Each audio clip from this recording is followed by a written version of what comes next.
열왕기상 16장 15절에서 28절에 있는 말씀입니다. 열왕기상 16장 15절에서 28절에 있는 말씀, 오늘 우리에게 주신 하나님의 말씀 우리 함께 한 목소리로 받들어 읽겠습니다. 유다의 아사왕 제27년에 시므리가 디르사에서 7일 동안 왕이 되니라. 그때 백성들이 블레셋 사람에게 속한 기쁘돈을 향하여 진을 치고 있더니 진중 백성들이 시므리가 모반하여 왕을 죽였다는 말을 들은지라.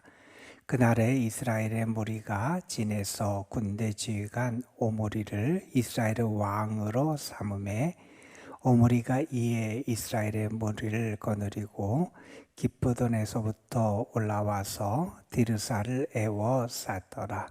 시므리가 성읍이 함락됨을 보고 왕궁 요새에 들어가서 왕궁에 불을 지르고 그 가운데에서 죽었으니 이는 그가 여호와 보시기에 악을 행하여 범죄하였기 때문이니라. 그가 여로보암의 길로 행하며 그가 이스라엘에게 죄를 범하게 한 그 죄 중에 행하였더라. 시므리의 남은 행위와 그가 반역한 일은 이스라엘 왕 역대지략에 기록되지 아니하였느냐. 그때에 이스라엘 백성이 둘로 나뉘어 그 젊은 지나세 아들 디브니를 따라 그를 왕으로 삼으려 하고 그 절반은 오므리를 따랐더니 오므리를 따른 백성이 기나세 아들 디브니를 따른 백성을 이긴지라. 디브니가 죽음에 오므리가 왕이 되니라. 유다의 아사왕 제31년에 오므리가 이스라엘의 왕이 되어 12년 동안 왕위에 있으며 디르사에서 6년 동안 다스리니라. 그가 은 2달란트로 세멜에게서 사마리아 산을 사고 그 산 위에 성읍을 건축하고 그 건축한 성읍 이름을 그 산 주인에게였던 세멜의 이름을 따라 사마리아라 일컬었더라. 오므리가 여호와 보시기에 악을 행하되 그 절의 모든 사람보다 더욱 악하게 행하여 느낫의 아들 여로보암의 모든 길로 행하며 그가 이스라엘에게 죄를 범하게 한 그 죄 중에 행하여 그들의 헛된 것들로 이스라엘 하나님 여호와를 노하시게 하였더라. 오므리가 행한 그 남은 사적과 그가 부린 권세는 이스라엘 왕 역대지략에 기록되지 아니하였느냐. 오므리가 그의 조상들과 함께 잠에 사마리아에 장사되고 그의 아들 아합이 대신하여 왕이 되니라. 아멘. 한 소설에 나오는 이야기예요. 그 소설에 등장하는 한 마을이 있는데 그 마을에 갑자기 이상한 전염병이 퍼지기 시작을 해요. 그런데 그 전염병은 어떤 전염병이냐면 사람들이 기억을 잃어버리는 전염병이 퍼진다는 거예요. 그래서 사람들이 사물도 의자, 책상 이런 거 알아야 되는데 그걸 뭐라고 일컫는지를 잃어버리고 그 다음에 다른 사람의 이름도 잊어버리고 그래서 사람들이 기억을 잃어버리는 그러한 전염병이 온 마을에 퍼지게 돼요. 많은 사람이 그 병에 감염이 되고요. 그래서 기억을 아직 잃지 않은 그 병에 감염되지 않은 사람들은 이름을 잃지 않기 위해서 어떻게 하느냐? 사물에다가 이름을 붙이는 거예요. 종이에 써가지고 이건 뭐다 붙이기도 하고. 결국 많은 사람들이 그 전염병에 걸려서 기억을 잃게 되는데 사람들이 그 기억을 잃게 되는 과정 속에서 꼭 잊지 말아야 될 것을 그 마을 입구에 적어 놓게 돼요. 그게 뭐냐면 그 마을 이름이 어떤 마을이다 하는 것을 적어 놓고요. 다른 하나는 이러한 팻말이 거기 적혀 있었다 그래요. 하나님은 살아계십니다. 하나님 살아계십니다. 그러니까 그 마을 사람들이 기억을 잃어도 하나님이 계시다는 사실, 그것은 잊지 않아야 되겠다 하는 생각을 한 사람들이 있었다는 거죠. 우리는 이 세상을 살아가면서 하나님의 사람, 믿음의 사람, 하나님의 자녀로 부름받은 사람들이에요.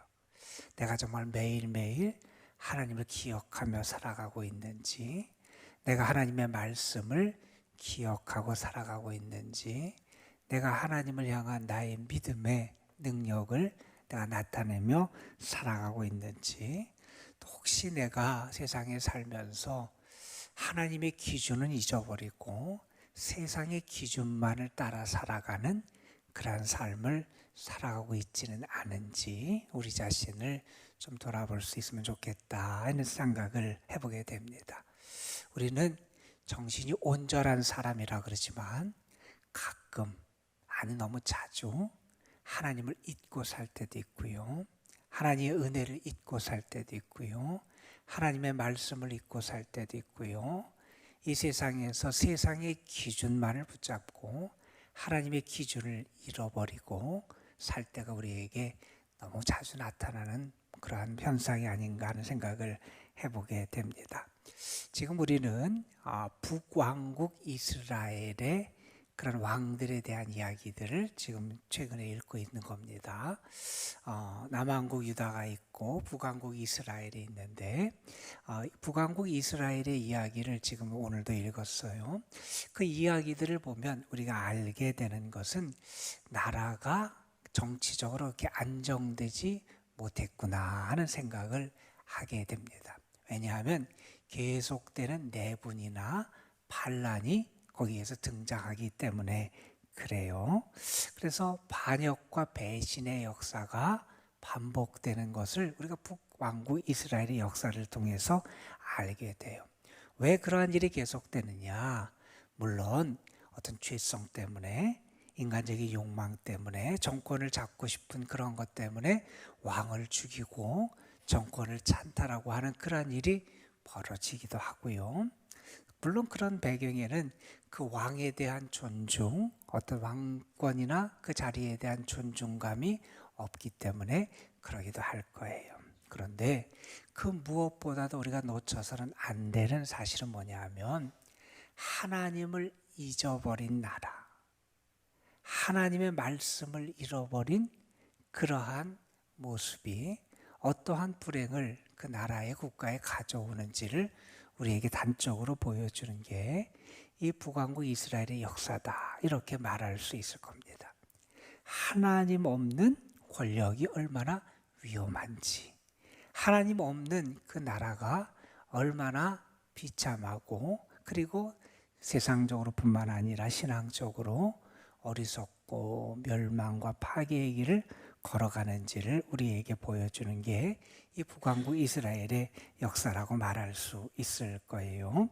오늘 말씀해 보면 15절에 유다 왕 아사라고 하는 왕이 남왕국 유다를 다스릴 때 27년째를 다스리는 그때 북왕국에서 또 한 번의 반란이 일어나게 돼요. 여기 보면 시므리라고 하는 사람이 왕을 죽여요. 그 바로 직전에 왕이 누구냐? 엘라라고 하는 왕인데 즉위한 지 2년도 안 된, 그래서 아직 왕권이 이렇게 안정되지 않은 상태에 있었던 그 엘라를 이 시므리라는 사람이 죽이고 왕권을 찬탈하게 돼요. 그런데 그의 시도가 성공하지 못하게 돼요. 오늘 말씀에 보면 7일 만에 그 모든 것이 끝나게 됩니다. 여기 보면 그때 시므리가 디르사에서 7일 동안 왕이 되니라 하는 말씀이 있어요.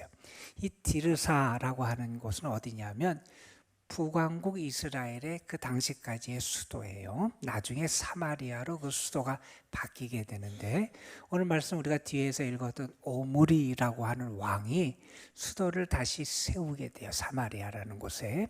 그래서 사마리아 수도로 옮겨지기 전에 디르사라는 곳이 북왕국의 수도 역할을 했던 곳인데 그곳에서 그가 왕 엘라를 죽이고 자기가 왕권을 차지하게 됩니다. 자, 그런데 그가 그 왕을 죽이고 왕권을 차지한 그것이 왜 실패하게 되느냐? 그 다음에 내용이 설명이 돼요. 이스라엘 군대가 당시에 어디에 가 있었냐면 블레셋과의 전투를 하고 있었다는 거예요. 여기 보면 성 하나 이름이 나옵니다. 기브돈이라고 하는 곳을 점령하기 위해서, 블레셋에 속한 도시인데 그것을 차지하기 위해서 전투를 하고 있었던 군대에 이 시므리라는 사람이 반란을 일으켜서 왕을 죽였다라고 하는 소식이 군인들에게 들려지게 된 거예요. 그 소식을 들은 군인들이 그 시므리의 반란을 받아들이지 못하게 돼요. 그래서 그들은 어떻게 하느냐, 그 시므리를 그대로 받아들이지 않고 자기들의 군대의 지휘관이었던 오므리라는 사람을 왕으로 세우겠다, 이렇게 그들이 결심을 하게 돼요. 자, 그 다음에 어떻게 되냐면 오므리와 이 블레셋과의 전투에 임하고 있던 이스라엘 군대가 그 수도였던 여기 디르사라는 곳을 향해서 오게 돼요. 그리고 디르사 성을 에워싸요. 그곳에 있던 시므리는 자기가 정권을 차지할 줄 알았지만 결국 군대가 와서 자기를 에워싸고 자기가 도저히 이 오므리와 이스라엘 군대를 감당할 수 없음을 알고 왕궁에 불을 질러서 자기가 죽게 됩니다. 그래서 이 7일 만에 그가 했던 쿠데타가 실패하게 되는 이야기가 15절부터 20절에 기록되어 있어요. 자, 그런데 이 7일이라고 하는 짧은 기간 동안 왕위에 올랐던, 그래서 쿠데타를 했던 시므리에 대해서 19절에 이렇게 성경은 평가합니다. 이는 그가 여호와 보시기에 악을 행하여 범죄하였기 때문이다. 그에 대해서 평가하기를 성경은 그는 하나님 보시기에 악을 행했다. 그의 삶이 정권욕과 탐욕에 의해서 반란을 일으키기도 했고, 아마 그 짧은 기간에 그 역사뿐만 아니라 성경은 그의 삶 전체를 아마 이렇게 하나님의 관점에서 평가하지 않았나 하는 생각을 해보게 됩니다. 여러분, 우리가 불행한 방법으로 얻은 이득은 아주 한순간에 사라질 수 있다는 사실을 우리가 잊어서는 안 돼요. 내가 세상적으로 보면 다른 사람이 다 하는데, 혹은 이게 뭐가 문제가 될까? 그렇지만 하나님 앞에서 합당하지 못하게 행하는 모습, 내가 그래서 무언가를 얻고 무언가를 쟁취하고 뭐를 이득을 얻었다면 그것이 아주 한순간에 불행과 비극으로 바뀔 수 있다는 사실을 우리는 분명히 알아야 합니다. 시편에서 그래서 시편 기자는 그렇게 노래하지 않았어요. 하나님 여호와가 집을 세우지 않으시면 세우는 자의 수고가 헛되다는 거예요. 하나님의 성을 지키지 아니하시면 파수꾼이 깨어 있는 것도 헛되다는 거예요. 여러분, 우리의 삶은 철저하게 하나님 중심의 관점에서 다시 세워질 수 있어야 돼요. 내 욕망과 내 탐욕과 인간적인 그런 방법, 육을 따라 살아가는 것으로 우리의 삶에 행복이 찾아오는 게 아니다 하는 사실 우리는 분명히 기억할 필요가 있어요. 자, 이렇게 시므리라고 하는 사람의 반란이 실패하게 돼요. 자, 그러면 그가 7일 만에 죽었으면 이제 북이스라엘 안정이 돼야 될 것 같은데, 그 다음 4년 동안 북이스라엘이 또한 혼란 가운데 빠지게 돼요. 내전이 벌어지게 된 거예요. 여기 보면 21절에 이런 말씀이 등장합니다. 그때 이스라엘 백성이 둘로 나뉘었다는 거예요. 어떻게 나뉘었느냐? 디브니라는 사람을 따르는 사람들과 아까 등장했던 군대 지휘관이었던 오므리라는 사람을 따르는 사람들로 둘로 이렇게 나누어졌다는 거예요. 그래서 두 그룹 사이에 서로 간에 이렇게 갈등과 긴장과 싸움이 벌어지게 되는데, 여러분 23절에 보면 이 내전이 얼마 동안 지속됐는지를 우리에게 나타내는 그런 언급이 나옵니다. 유다의 아사 왕 제31년에 오므리가 이스라엘의 왕이 되어 라는 표현이 나와요. 저 앞에 15절에 보면 아사왕 27년에 시므리가 반란을 일으켰는데 7일 만에 끝났는데, 여기 보면 아사왕 31년에 오므리가 그 모든 것을 이렇게 이제 다스리고 그 내전을 종식시키고 왕이 됐어요. 그 내전이 4년 가까이 됐다는 거예요. 여러분, 그렇게 크지 않은 나라에서 백성들이 두로 나뉘어서 4년 동안 서로 간에 전쟁을 하고 그렇게 갈등 가운데 있었다라는 생각을 해보세요. 나라가 얼마나 많이 망가졌겠어요. 경제적으로, 정치적으로, 사회적으로 모든 기반이 아마 무너지고 서로 간의 감정의 골도 깊어지고 하는 그러한 일이 아마 있었을 거다. 우리 충분히 짐작할 수 있습니다. 어쨌든 이 4년의 내전을 종식시키고 이제 여기 오므리가 왕위에 올라서 오늘 말씀 23절에 보면 12년 동안 북왕국 이스라엘을 통치하게 돼요. 그런데 그가 12년 통치한 가운데 그 절반이 그 기존의 수도 역할을 했던 디르사라는 곳에서 통치를 하게 되고 그 나머지 절반은 어디서 통치했냐면 우리가 아는 이 사마리아라고 하는 그 도성에서 통치를 했다는 거예요. 그 사마리아라고 하는 도성을 이 오므리가 다시 세우게 돼요. 여기 보면 이런 얘기가 나옵니다. 그가 그 사마리아를 사들이게 돼요. 세멜에게서 사마리아를 사서 거기에 성읍을 건축하고 그 이름을 사마리아라 일컫고 거기서 나라를 통치하게 됩니다. 어떤 의미에서 이 오므리에 대해서 우리 다른 기록들을 봐도 그렇고 그가 그렇게 세상적인 관점에서 보면 실패한 지도자다 그런 평가를 내릴 수는 없을 것 같아요. 왜냐하면 그는 이렇게 망가진 나라를 재건하기 위해서 여러 시도들을 많이 했어요. 이렇게 새로운 도성을 세워서 수도를 옮기기도 하고요. 그리고 정복 전쟁을 통해서 또 영토를 넓히는 일도 하기도 했고요. 그리고 또 다른 나라와의 관계, 외교 관계에 있어서도 성공적인 모습을 보여주는 것도 등장을 하고요. 뿐만 아니라 그가 경제적으로도 나라를 활성화시키는 그러한 부흥책을 쓰기도 하고요. 그래서 세상적으로 보면 오므리는 그 국가를 다시 재건하고 세운 유능한 통치자다 이렇게 말할 수 있는 게 어찌 보면 세상적인 관점에서의 오므리라는 그런 사람에 대한 평가일 거예요. 이때부터 이제 오므리 왕조가 북왕국에서 계속되게 되는데 그런데 성경은 그에 대해서 오늘 말씀해 보면 이렇게 평가합니다. 25절 말씀이에요. 오므리가 여호와 보시기에 악을 행하되 그 전에 모든 사람보다 더욱 악하게 행했다 하는 말씀을 해요. 그가 세상적으로 보면은 사람들에게 인정받을 수 있는 유능한 통치자일 줄 모르지만 하나님이 보시기에 그는 모든 다른 사람보다 더 악한 사람이었다 하는 겁니다. 여러분, 물론 세상에서 나라를 안정시키고 경제적인 면에서 사회적인 면에서 번영과 경제적인 성장을 가져오는 거 그 중요하지요. 그런데 더 중요한 기준이 하나 있다는 거예요.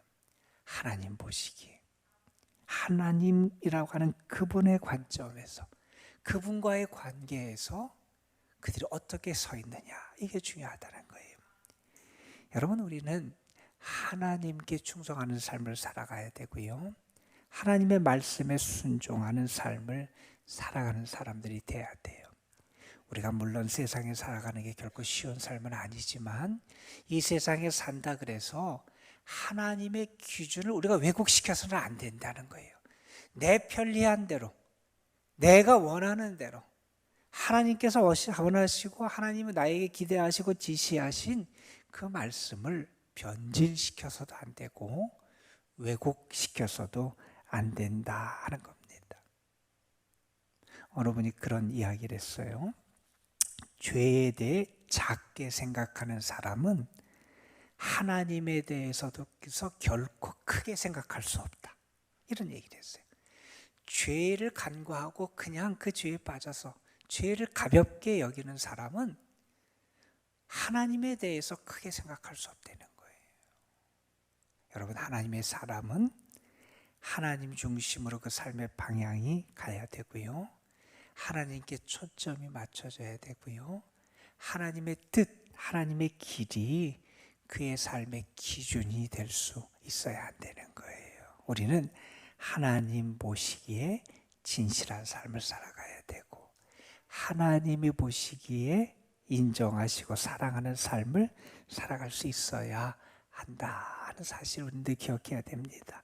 이 오므리에 대해서 그 전에 모든 사람보다 더욱 악하게 행하여, 그리고 26절 마지막에 보면 하나님 여호와를 노하시게 했다 그랬어요. 하나님의 길을 떠나는 사람, 하나님의 존재, 하나님의 말씀을 무시하고 살아가는 사람, 하나님을 노하시게 한다는 거죠. 여러분, 이스라엘 백성이 어떤 사람입니까? 나라가 나뉘었다 그러지만 북이스라엘도 하나님의 백성이잖아요. 하나님의 백성의 정체성이 어디에서 세워지고 확인됩니까? 하나님을 향한 신앙, 하나님의 뜻을 따라 살아가는 그런 삶을 통해서 하나님의 백성의 정체성이 세워지는 거예요. 그런데 왕이 그 하나님을 기억하지 않고 살아갑니다. 세상적으로 보면 성공한 왕이라고 말할지 모르지만 신앙적으로 보면 하나님을 노하시게 한 왕이었다 하는 사실을 보면서 우리가 다시 한번 우리의 삶에 혹시 하나님이 잊혀지고, 하나님의 말씀이 잊혀지고, 하나님의 기준이 잊혀지고, 하나님을 잊고 살아가는 모습 우리에게 있지는 않은지 돌아보면서 하나님 안에서 우리의 삶을 다시 시작하고 하나님을 향한 삶으로 우리가 다시 우리의 삶의 방향을 세울 수 있는 신실한 주님의 사람들이 되시기를 주님의 이름으로 축복합니다. 기도하시겠습니다.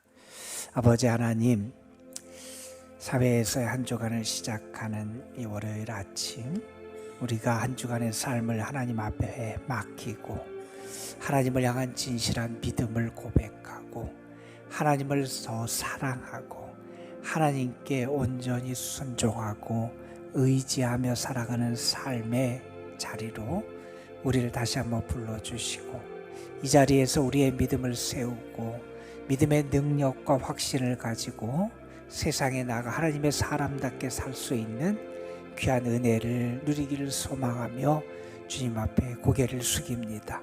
우리를 만나주시고 우리를 붙잡아 주시고 우리에게 믿음의 믿음을 더하여 주시고 우리를 성령의 권능으로 채워 주셔서 참 믿음으로 하나님을 기쁘시게 하는 저희 모두가 되게 하여 주시옵소서.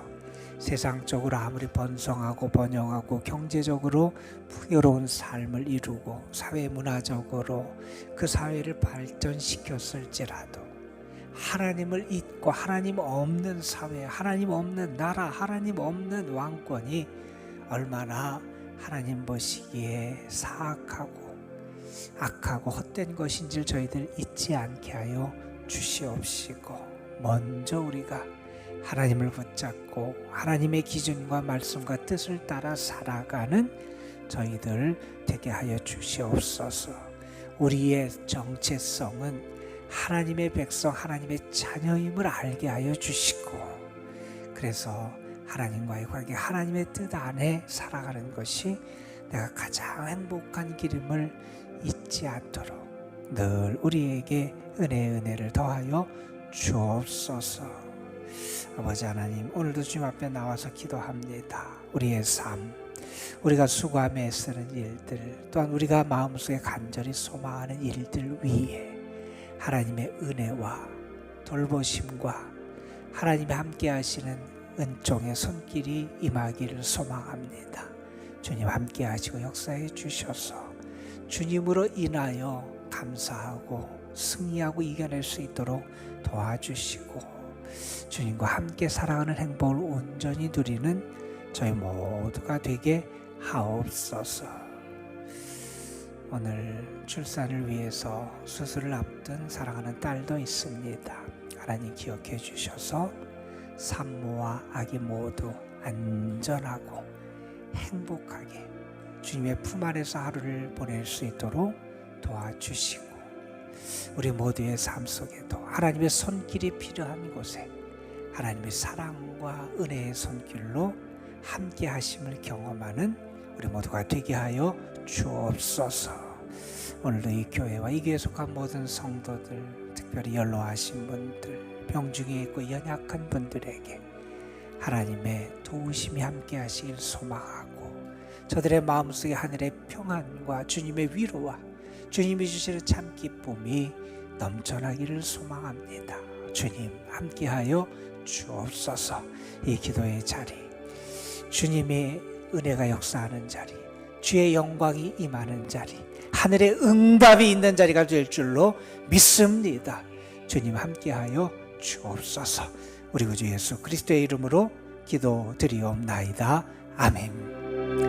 하나님, 오늘을 주께서 주셔서 감사합니다. 주님 안에 설 수 있도록 인도해주셔서 감사합니다. 주님을 바라볼 수 있도록 주께서 그러시니 감사합니다. 저와 함께 사랑하는 자들이 되게 하시고, 아버지 하나님, 주님을 향한 참 믿음으로 살아가는 자들이 될 수 있도록 인도하여 주옵소서.